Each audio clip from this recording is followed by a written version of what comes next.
Quem de nós não sonha com a felicidade? Não deseja ser feliz, ter momentos felizes em sua vida?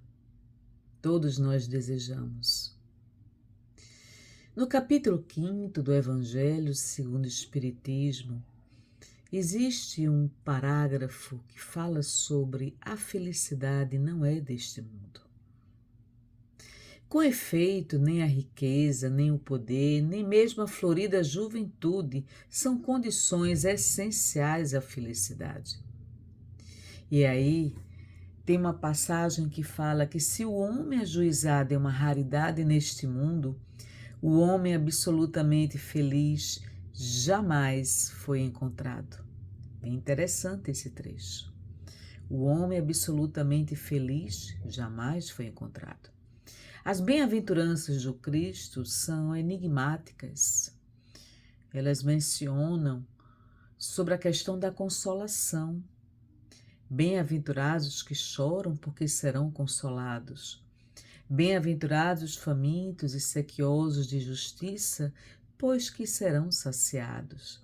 Bem-aventurados que sofrem perseguição pela justiça, pois que é deles o reino de Deus. Se Deus ele é soberanamente justo e bom, por que ele permitiria uns nascer na abundância, na riqueza e outros na pobreza, na escassez, no sofrimento, vivenciando todo tipo de vicissitudes e sofrimentos na vida? Ora, neste capítulo se fala que as vicissitudes da vida derivam de uma causa, e pois que Deus é justo, justa há de ser essa causa. Será que nós sofremos em vão? Não. De duas espécies são as vicissitudes da vida. Umas têm sua causa na vida presente, outras fora desta vida, ou seja, remetem a vidas anteriores. Nós somos capazes de gerar felicidade ou sofrimento, a depender do nosso livre-arbítrio, das nossas escolhas. Então, para cada escolha, uma consequência correlata. Nem sempre fazemos bom uso do poder de escolher o que nos convém e aquilo que não nos convém. Então, se nós remontássemos à origem dos males terrestres, nós iríamos reconhecer que muitos deles são consequência natural do caráter e do proceder dos que os suportam. Ou seja, os nossos comportamentos, as nossas paixões que nos dominam, que nos dificultam a sabedoria, o discernimento entre o que convém e o que não convém. A maioria dos homens caem por sua própria culpa, pelas tendências do seu próprio caráter, né? Quantos são vítimas de sua imprevidência, de seu orgulho e de sua ambição? E aí nessa lição vai mais além. Interroguem friamente suas consciências, todos os que são feridos no coração, pelas vicissitudes e decepções da vida. Remontem passo a passo a origem dos males que os torturam e verifiquem se as mais da vezes não poderão dizer se houvesse feito ou deixado de fazer tal coisa, não estaria em semelhante condição. Então, a quem há de o homem responsabilizar por todas essas aflições, senão a ele próprio? O homem, pois, em grande número de casos, é o causador de seus próprios infortúnios. Mas nós não reconhecemos isso. Nós não assumimos a responsabilidade pelas nossas más escolhas, nossas más atitudes. A nossa falta de equilíbrio, de coerência interna, de maturidade e consequente responsabilidade por cada decisão que nós tomamos na nossa vida. Ora, é muito mais fácil nós acusarmos a Deus, a justiça divina, do que assumirmos a nossa responsabilidade. Mais adiante, nesse mesmo trecho, se diz: não há falta alguma, por mais leve que seja, nenhuma infração da sua lei que não acarrete forçosas e inevitáveis consequências. mais ou menos deploráveis. Daí se segue que nas pequenas coisas como nas grandes, o homem é sempre punido por aquilo em que pecou. Então, se nós nos deixamos ser arrastados pelas nossas más tendências, pelas nossas viciações, qual o resultado dessas escolhas? Porém, nem todo sofrimento suportado neste mundo denota a existência de uma determinada falta. Muitas vezes são simples provas para que nós possamos concluir a nossa depuração e acelerar o nosso próprio progresso.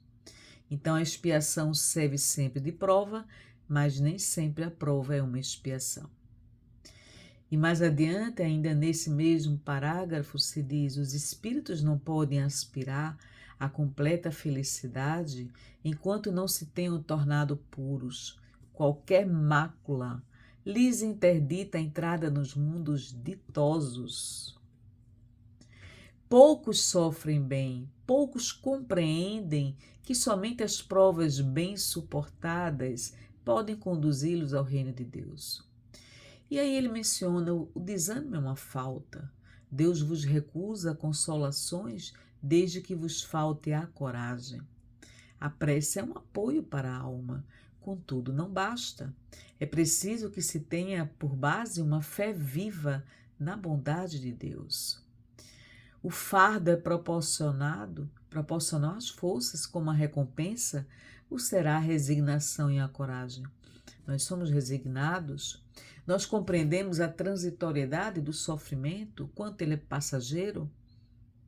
Não, muitas vezes nós eternizamos o sofrimento, porque não temos uma visão, uma compreensão, uma perspectiva de vida futura. O nosso olhar está voltado apenas para o momento atual. Todo sofrimento traz uma lição, um aprendizado, uma contribuição para o nosso amadurecimento espiritual. Isso não quer dizer que nós tenhamos que cultivar o estado de adoecimento mental, o estado de sofrimento mental. Não, mas quando nós compreendemos que esse sofrimento é transitório, que ele passará, não é eterno, nós deixamos de nos concentrar sobre o efeito e nos reportamos à causa. E essa causa desses sofrimentos, nós não deveremos reincidir nelas, porque ao reincidir nas causas, estaremos novamente gerando um ciclo de sofrimento na nossa vida. Muitos dos nossos sofrimentos têm por origem a nossa má conduta, o nosso mau uso do livre-arbítrio, as nossas más escolhas, as nossas más tendências, os nossos comportamentos indevidos e viciações morais. Então, quanto maior o número de viciações morais, proporcionalmente maior o sofrimento. Um ser humano menos viciado moralmente sofre menos. Então, eu preciso aprender a fazer boas escolhas, refletir sobre as consequências do meu próprio livre-arbítrio e compreender a transitoriedade de tudo na vida. O poder de hoje não será amanhã. Eu retornarei ao mundo espiritual e não levarei absolutamente nada de coisas materiais que eu conquistei ao longo dessa vida. Então eu preciso compreender que eu estou usufruindo desses bens materiais, mas eles não me pertencem de fato. Eles serão transferidos para outras pessoas. E tendo consciência disso, eu irei controlar o meu apego às coisas materiais. E não me apegarei a situações de sucesso, de fantasias, de felicidades fictícias, de felicidade em redes sociais, porque nada disso é verdadeiro. Estarei buscando a plena essência da minha alma. Compreenderei que minha alma ela é eterna e que estou de passagem aqui na Terra. Estando de passagem, não irei priorizar o que é transitório. Então, o sentido da minha vida, o propósito da minha vida, os meus objetivos existenciais devem estar sendo norteados para o progresso espiritual, tanto no que diz respeito ao progresso intelectual quanto ao progresso moral. As oportunidades, devereis saber fazer uso dessas oportunidades da melhor forma possível e sempre no sentido de nunca prejudicar a quem quer que seja. Fazer o bem sempre, para que eu possa gerar o bem-estar na minha própria vida, em decorrência do cumprimento do dever. Se eu sou uma pessoa altamente disciplinada, eu não vou desperdiçar as oportunidades da vida de uma forma irresponsável, muito pelo contrário.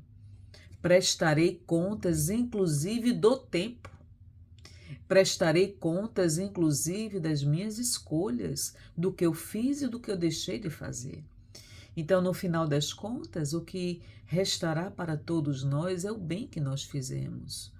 Quantas oportunidades nós priorizamos em nossas vidas? Quantas pessoas nós amamos verdadeiramente? Como foram os nossos relacionamentos?